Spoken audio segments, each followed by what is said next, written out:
150 German and Italian soldiers fired over 3,000 rounds into the Tunisian desert on the night of November 23, 1942. They killed nothing. Not one enemy. Not even a camel. Because the enemy they were fighting had already mastered something no European army had ever learned: how to turn sand, shadow, and silence into weapons more deadly than bullets. This is the tactical breakdown of how a dozen Tuareg scouts defeated a heavily armed Axis patrol without ever being seen, and why understanding desert warfare psychology reveals one of World War II's most overlooked intelligence operations. By the end of this ambush, those 150 soldiers would abandon their position, their equipment, and their nerve, running from an enemy that existed everywhere and nowhere at once. The intelligence they left behind would help crack the Mareth Line and change the course of the North African campaign. But here's what makes this story impossible: the Axis troops never saw a single muzzle flash. Never heard a single footstep. Never found a single body when they sent patrols back at dawn. It was as if the desert itself had declared war on them, and in a way, it had. Before we understand how this ambush worked, we need to understand who the Tuareg actually were, because they weren't just guides or translators hired by desperate Allied commanders. They were the product of a 1,000-year education system that no military academy could replicate. The Tuareg people, who call themselves the Kel Tamashek, or People of the Vale, had navigated the Sahara Desert for longer than most European nations had existed. 4,000 kilometers of trackless sand, from the Atlas Mountains to the Niger River, and they crossed it without maps, without compasses, and often without water for days at a time. This wasn't bravery or luck. It was science passed down through generations, where a child learned to read the angle of a dune's crest the way a European child learned to read books. By age 10, a Tuareg boy could identify his location by the color and texture of sand beneath his feet. By 15, he could navigate 60 kilometers at night using only star positions his ancestors had memorized centuries before Arabic astronomers named them. By 20, he understood something that would terrify every Axis soldier who entered his desert: the Sahara wasn't empty space to cross. It was a living system with rules, and if you didn't know those rules, the desert would kill you long before any bullet did. When the Long-Range Desert Group began operating in North Africa in 1940, they proved that mobility and intelligence could win desert wars. Their Chevrolet trucks covered vast distances, gathering reconnaissance that helped the British 8th Army outmaneuver Italian forces. But even the LRDG's best navigators got lost in sand seas. Even their mechanics couldn't prevent engines from seizing in dust storms. The trucks were tools, powerful but limited. The Tuareg didn't get lost. They didn't break down. They were the terrain itself made human. By 1941, Free French officers started recruiting Tuareg scouts for reconnaissance operations. The pitch was simple: the Germans and Italians are in your desert now, and they don't belong here. The Tuareg didn't need convincing. They'd watched foreign armies stumble through the Sahara for decades, and they developed a particular skill set that made them uniquely valuable. They could walk 30 kilometers in a night without leaving tracks a European could follow. They could hear a convoy's engine vibration through the ground 5 kilometers away. They knew which wadis held water in November and which would be dry. They understood that in the desert, patience wasn't a virtue or a tactic. It was the difference between living and dying. Before we continue with how they used this knowledge to outsmart 150 armed soldiers, take a second to drop a comment and let me know where you're watching this from. Stories like this, of overlooked heroes who changed the course of history, only get told when people like you engage and share them. Hit that like button because your support ensures these untold stories reach the people who need to hear them. By late 1942, small Tuareg units were being attached to British reconnaissance battalions operating near the Tunisian border. Their official role was guide and scout. Their actual role was something European military doctrine didn't have a term for. They were men who could make the enemy disappear, or when necessary, make themselves disappear while the enemy died confused and terrified. And in November 1942, British intelligence was about to give them the perfect opportunity to prove which was more powerful: 100 rifles or 100 years of knowledge. The Tuareg scouts didn't have matching equipment. There were no supply chains shipping them standardized weapons from Cairo or Algiers. What they carried was what the desert provided and what war left behind. One scout might shoulder a British Lee Enfield 303 taken from a depot in Benghazi. Another carried a captured Italian Carcano. A third preferred a French Berthier rifle abandoned during the 1940 collapse. The weapons were mismatched, battered, and often older than the men firing them. But every single one was a bolt-action rifle, and that wasn't an accident. The scouts had watched what happened to automatic weapons in the Sahara. German milligram 34 machine guns that could fire 900 rounds per minute in Europe turned into useless metal after 3 belts in North Africa. Sand got into everything: gas ports, feed mechanisms, extractor claws. The Italians' Breda guns were even worse. European soldiers spent half their time disassembling weapons, cursing the grit that defeated precision engineering. A bolt-action rifle didn't care about dust storms. A man could blow sand out of the breech with his breath, clear the bolt with his thumb, and keep shooting. Simple mechanisms survived where complicated ones failed. Their real weapons weren't the rifles anyway. They wore robes the exact color of sun-bleached stone, fabric that turned the human shape into something formless that blended into rock and sand. They learned which metals caught moonlight and wrapped brass cartridges in cloth to kill the reflection. They understood acoustic tricks that no European ballistics manual taught. Fire from inside a wadi and the shot bounced off 3 dune faces, sounding like it came from everywhere. Fire from a ridge and the crack carried 15 kilometers, making one rifle sound like a full platoon. Europeans arrived with better guns and more ammunition. The Tuareg arrived with better understanding, and in the desert, knowledge lasted longer than bullets ever could. By November 1942, Field Marshal Erwin Rommel was running out of Africa to retreat into.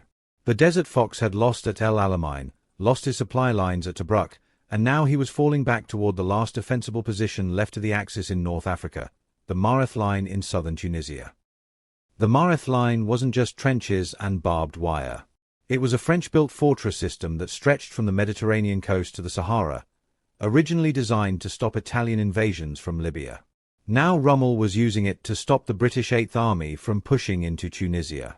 If Montgomery couldn't break through, the entire North African campaign would stall, giving the Germans time to reinforce, resupply, and turn Tunisia into a second Stalingrad. But Montgomery had a problem that no amount of tanks or artillery could solve. He didn't know where Rommel's defenses actually were. The Mareth Line was massive, covering hundreds of kilometers, and the Germans kept moving their strong points to confuse Allied intelligence. Every time Montgomery sent reconnaissance patrols forward, they either got ambushed by hidden gun positions or got lost in the featureless terrain and had to turn back. His maps were guesses. His intelligence reports were contradictory. He was planning an offensive against an enemy he couldn't see. The Free French liaison officers had a suggestion: use Tuareg scouts for deep penetration patrols behind Axis lines. These men could move at night without vehicles, cover ground that British patrols couldn't reach, and more importantly, they wouldn't get lost in terrain that looked identical in every direction. British command was skeptical. One staff officer put it bluntly during a planning session at 8th Army headquarters: "We're supposed to trust our battle plans to native guides who don't even use compasses." But Montgomery was desperate, and desperation made men practical. The Tuareg scouts got their authorization for forward reconnaissance operations. The orders were clear: locate Axis defensive positions, observe troop movements, and report back. Do not engage unless absolutely necessary. What the orders didn't say, but what everyone in that headquarters tent understood, was simpler. If the scouts got caught, if they disappeared into the desert and never came back, it wouldn't even make the casualty reports. They were expendable in a way that British soldiers weren't, useful in a way that British soldiers couldn't be, and if they succeeded, they'd save thousands of Allied lives without ever receiving credit for it. The Tuareg scouts accepted the mission anyway, because they'd been fighting in this desert long before Montgomery arrived, and they'd be fighting in it long after he left. On November 21, 1942, a signals intercept station near Sfax picked up German radio traffic that made British intelligence sit up and pay attention. An Axis patrol was moving south from the Mareth Line, approximately 150 men, mixed Wehrmacht infantry and Italian Bersaglieri units. Their mission: establish forward observation posts in the pre-desert zone to watch for Allied troop movements. But it wasn't the patrol size that mattered. It was what they were carrying. Radio encryption equipment. Detailed maps of Axis defensive positions. Operational plans for the Mareth Line's southern sector. If Montgomery's staff could get their hands on those documents, they'd have everything they needed to plan the breakthrough. Standard British reconnaissance units couldn't intercept in time. The patrol was already 30 kilometers south, moving through terrain where trucks bogged down and infantry columns left dust trails visible for 20 kilometers. By the time conventional forces reached the area, the Axis troops would have established their positions and be on high alert. The Tuareg scouts volunteered before anyone asked. A British liaison officer from the Long-Range Desert Group Coordination Unit gave them the briefing in a tent that still smelled like diesel fuel and stale tea. He spread a map across a folding table, marked the enemy's projected route, and looked at the 8 scouts standing in front of him. Your orders are to disrupt or delay this patrol. Force them to stop, make them nervous, buy us time to get a proper force in position. But do not, under any circumstances, engage them directly. You're outnumbered 15-1, and if things go wrong, we can't extract you. What he didn't say, but what hung in the air between them, was simpler. We're sending you because you're expendable, and if you die out there, it won't cost us anything we can't replace. The scouts nodded, gathered their rifles, and left without another word. They had 30 hours to cover 30 kilometers, find a patrol of 150 armed soldiers, and do what British command thought was impossible. They'd been doing impossible things in this desert for 1,000 years. One more night wouldn't change that. They left at sunset when the temperature was still 20 degrees Celsius and began walking south into country that would destroy a motorized column in less than an hour. The terrain shifted every few kilometers, soft sand that grabbed at ankles and turned every step into a half-sinking struggle, then rocky outcrops sharp enough to shred boot leather, then hard-packed clay that felt solid until it suddenly wasn't. Each scout carried a rifle, 60 rounds of ammunition, and a single goatskin water bag that would have to last until they returned. No food. No extra clothing. No radios or signal flares. If something went wrong 30 kilometers from the British lines, they would handle it themselves or they would die handling it. By midnight, the temperature had dropped to 4 degrees Celsius. The burning heat of the day became burning cold that cracked lips and made every breath feel like inhaling ground glass. Sand worked its way into everything: rifle actions, water bags, the corners of eyes. One scout stopped every hour to carefully brush grit from his Lee Enfield's bolt mechanism with a cloth, working by touch in complete darkness because even a shielded lamp could be seen for 5 kilometers in the desert night. They navigated by stars that Europeans had different names for, reading constellations their grandfathers had taught them before they could write.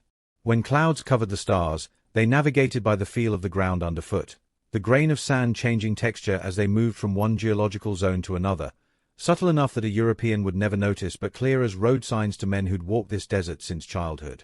There was no conversation, no rest stops, just the rhythm of walking, the constant awareness of water rationing, and the knowledge that somewhere ahead, 150 armed soldiers were moving through terrain they didn't understand toward positions they'd never reach. The scouts weren't superhuman.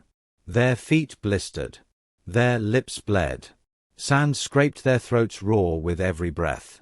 But this suffering was familiar, and familiarity was the advantage no European army could train for or purchase. By dawn, they'd covered 30 kilometers without leaving tracks a German patrol could follow, and they were exactly where they needed to be. Dawn broke at 0630 hours, and the scouts went to ground immediately. Not because they were tired, but because movement in daylight meant death. They found a rocky outcrop that gave them elevation and shadow, and from there they watched the desert reveal itself in the growing light. The Axis patrol's route was obvious once you knew how to read terrain. There was a wadi system cutting through the landscape, a dry riverbed that hadn't seen water in months but offered the only navigable path through a field of dunes that would exhaust infantry and bog down any vehicles. The Germans would follow that wadi because their maps told them it was the efficient route, and European armies trusted maps more than they trusted their eyes. The scouts studied the wadi with the same patience a hunter uses watching a watering hole. They weren't looking at it as soldiers. They were looking at it as predators identifying every advantage the landscape offered. Where the wadi curved, the dunes rose 15 meters on the eastern side, creating a natural firing position that would be invisible from below. Where the riverbed widened, there was a cluster of rocks that would provide concealment for a shooter at ground level. Where the wadi narrowed into a bottleneck, The western bank had an overhang that would hide a rifleman in complete shadow even at noon. 3 positions. 400 meters of kill zone. Each position offered clear sightlines to the wadi floor, but remained invisible to anyone walking through it. More importantly, each position was separated by enough distance that muzzle flashes and rifle reports would seem to come from different units, creating the acoustic illusion of a much larger force. One of the scouts traced the moonrise angle with his finger, calculating where the light would fall in 10 hours. The moon would rise behind the eastern dunes, putting anyone in the wadi in full illumination while leaving the firing positions in shadow. The Germans would be lit like targets on a rifle range while shooting at darkness. This wasn't combat. It was geometry. The scouts were arranging lines of sight, fields of fire, and light angles the way a chess player arranges pieces on a board.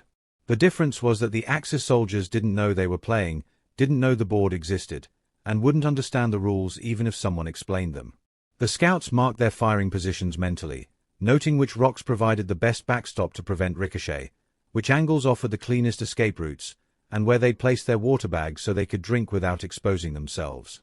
They calculated how many rounds each position could fire before needing to relocate, how long it would take to move between positions in darkness, and how to time their shots to maximize psychological impact while minimizing ammunition use. By noon, they had the entire ambush planned without speaking a single word. They ate nothing, drank sparingly, and waited for the sun to cross the sky.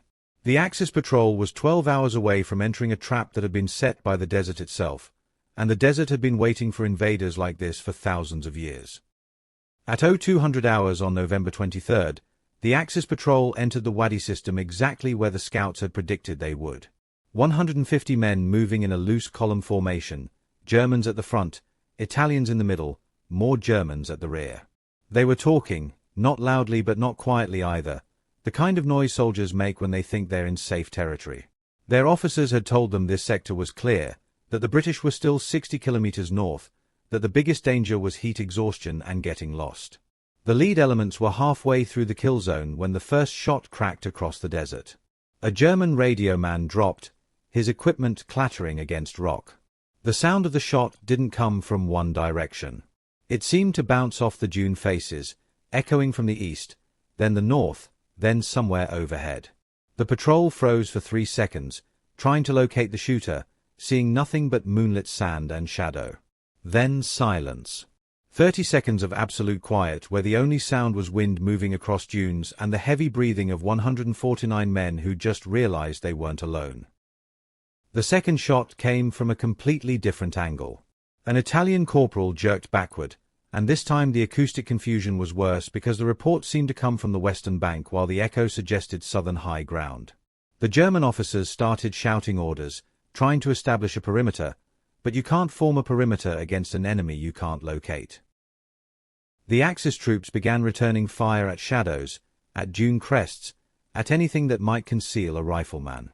Their milligram 34 machine guns opened up, sending tracer rounds in orange arcs across the darkness. Every tracer revealed their position. Every muzzle flash marked them as targets. The scouts, firing from shadow and concealment, remained invisible. A third shot. A German lieutenant went down. The Italians were screaming coordinates that made no sense because the shots seemed to come from everywhere and nowhere. One machine gun team traversed their weapon across empty sand, burning through ammunition belts, hitting nothing but darkness. The scouts fired with deliberate, calculated patience. One shot. Wait. Let the panic build. Another shot from a different position. Let them waste ammunition shooting at ghosts. The acoustic properties of the wadi turned each rifle crack into a chorus, making 8 rifles sound like 30. The separation between firing positions created the illusion of a coordinated company-strength ambush instead of a handful of men with bolt-action weapons. A German sergeant grabbed his burning hot milligram 34 barrel with bare hands, trying to reposition it, and the smell of cooking flesh mixed with cordite smoke. Italian soldiers were firing their Carcano rifles at compass points, at mathematics, because their eyes told them nothing useful. Some aimed at the moon-bright dune crests. Others fired into the wadi shadows. None of them understood that the enemy wasn't in any single location. The enemy was the terrain itself, and the terrain had rules they'd never learned. The scouts shifted positions after every shot, moving through the darkness like water, using routes they'd memorized during the day. They fired just enough to maintain pressure, never enough to reveal their true numbers or locations. It wasn't killing they were doing. It was something colder and more calculated. They were breaking the enemy's ability to think, to organize, to function as a military unit. By 0300 hours, the Axis patrol had fired over 1,000 rounds and hit nothing but sand and stone. They'd lost 7 men to an enemy they couldn't see, couldn't locate, and couldn't fight. And the night was still young. By 0430 hours, the Axis patrol had been under fire for 2.5 hours and they were coming apart at the seams. Exhaustion had replaced training. Terror had replaced discipline. Men who'd marched confidently into the wadi were now lying pressed against rocks, flinching at every sound, firing at movements that existed only in their imaginations. The radio operator they'd started with was dead in the first 15 minutes, his encryption equipment shattered by a bullet that seemed to come from nowhere. Without radio contact, they couldn't call for artillery support, couldn't request reinforcement, couldn't even report their position. They were isolated in hostile territory with an enemy they couldn't see and ammunition supplies running dangerously low. The German officers were screaming contradictory orders. One lieutenant wanted to form a defensive square and wait for dawn. A captain was demanding they assault the eastern dunes to flush out the shooters. Neither order made sense because nobody knew where the shooters actually were. Every few minutes another shot would crack across the wadi from a different direction, and the whole argument would start over. The Italian bersaglieri were past arguing. They wanted to retreat, wanted to get out of this kill zone before they all died to invisible riflemen who might not even exist. Some were whispering that they were fighting jinn, desert spirits that the Arabs talked about, because how else could you explain an enemy that left no bodies, no blood trails, no evidence they'd ever been shot at? The scouts maintained their pressure with cold precision. One shot every 10 minutes now, just enough to keep the panic alive without wasting ammunition. They'd learned decades ago that fear was more effective than bullets. A terrified enemy made mistakes, wasted resources, and eventually broke. A dead enemy just stopped moving. At 0600 hours, with dawn starting to grey the eastern sky, the German commander made the decision that would haunt him for the rest of the war. He ordered a general withdrawal. Not a tactical retreat with rearguard and covering fire, but a panic scramble back up the wadi toward positions they'd left the previous night. The patrol abandoned everything that would slow them down. Radio equipment too heavy to carry was smashed and left behind. Map cases were dropped. The wounded who couldn't walk were given rifles and told to hold position, which everyone knew meant they were being left to die. Ammunition boxes that had been hauled 30 kilometers south were discarded in the sand. The scouts watched them go, still invisible in their positions, and didn't fire a single shot during the retreat. There was no point. The enemy was already defeated, already broken, and ammunition was too precious to waste on men who were running away anyway. By 0630 hours, the wadi was empty except for the abandoned equipment, the discarded supplies, and 8 bodies that would be recovered by German patrols 3 days later. 150 armed soldiers had been defeated by fewer than a dozen riflemen, and not one of those soldiers could explain what had actually happened to them. At first light, the scouts emerged from their positions and walked into the wadi like ghosts materializing from sand and shadow. They moved quickly, methodically, gathering what the Axis patrol had left behind. Map cases containing detailed defensive layouts of the Mareth Line southern sector. Radio codebooks that would take German intelligence weeks to replace. Operational orders outlining patrol schedules and observation post locations. Equipment manifests revealing supply routes and ammunition dumps. One scout found a leather satchel containing annotated maps marked with Rommel's own strategic notations about weak points in the line that needed reinforcement. It was the kind of intelligence that staff officers dreamed about, the kind that saved thousands of lives by turning guesswork into certainty. They loaded everything onto their backs and began the 30-kilometer march north, moving through the day's building heat with the same silent efficiency they'd used arriving. 48 hours later, those documents were spread across planning tables at Montgomery's headquarters. Intelligence officers cross-referenced the maps with aerial reconnaissance photos and realized they'd just received a blueprint of exactly where the Mareth Line could be broken. When the British Eighth Army launched its offensive in March 1943, they knew precisely where to strike. The breakthrough succeeded, Tunisia fell, and the North African campaign ended with total Allied victory. Historians would credit Montgomery's tactical brilliance, the superiority of Allied armor, and the exhaustion of Axis supply lines. The official after-action reports mentioned successful reconnaissance operations by forward units. No names. No details. No mention of Tuareg scouts or night ambush that turned 150 soldiers into terrified fugitives. The scouts returned to their patrols, invisible as always. They didn't need their names in reports or medals pinned to their chests. They knew what they'd done. They knew that desert warfare wasn't won by the army with the most tanks or the biggest guns. It was won by the force that understood the terrain, respected its rules, and used patience as a weapon. 150 men had run from fewer than a dozen riflemen, and the desert remembered even if history wouldn't. This operation demonstrates a fundamental principle of asymmetric warfare that remains relevant today. Superior knowledge of terrain and environment can neutralize overwhelming numerical and technological advantages. The Tuareg scouts' success wasn't luck or exceptional bravery alone. It was the practical application of generational knowledge combined with tactical discipline, the same principles taught in modern special operations training worldwide. For those of you whose grandfathers, fathers, or relatives served in North Africa, stories like this reveal the full complexity of that campaign.